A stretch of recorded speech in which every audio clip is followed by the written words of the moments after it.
Pelapor Mario Teguh yakni Sunyoto didampingi istrinya Syarah menjalani pemeriksaan atas laporan terhadap Mario Teguh pada Kamis 20 Juli 2023. Kuasa hukum pelapor Mario Teguh, Jamaluddin Kodobon, menyebutkan kliennya yakni istri Sunyoto, Syarah, menangis saat menjalani pemeriksaan di Polda Metro Jaya, Jakarta Selatan, Kamis 20 Juli 2023. Menurut Jamaluddin, kliennya menangis ketika kembali mengingat bentuk kerjasama dengan Mario Teguh.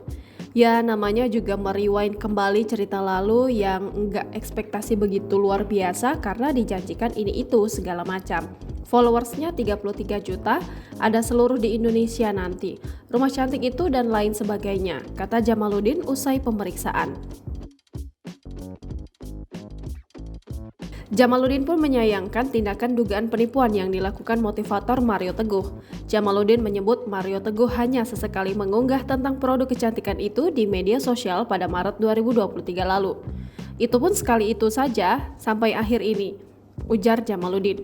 Sementara Syarah mengucapkan rasa terima kasih kepada pihak-pihak yang telah mendukung mereka.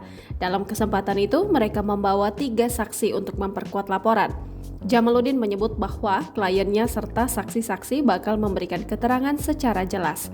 Pihak Sunyoto melalui istrinya Syarah meluruskan tentang kerjasama yang mereka jalani dengan Mario Teguh.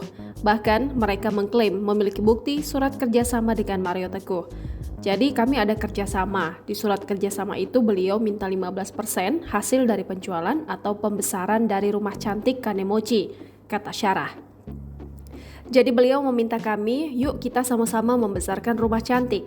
Beliau dengan komunitasnya yang dijanjikan 33 juta orang, beliau bilang akan membesarkan seluruh Indonesia dengan banyaknya komunitas yang beliau punya, tambah Syarah. Syarah juga mengatakan Mario Teguh menjanjikan penjualan produk kecantikan itu ke luar negeri. Bahkan ke luar negeri, jadi kami punya bukti banyak sekali, ujar Syarah. Jangan lupa subscribe, share, komen, dan like ya.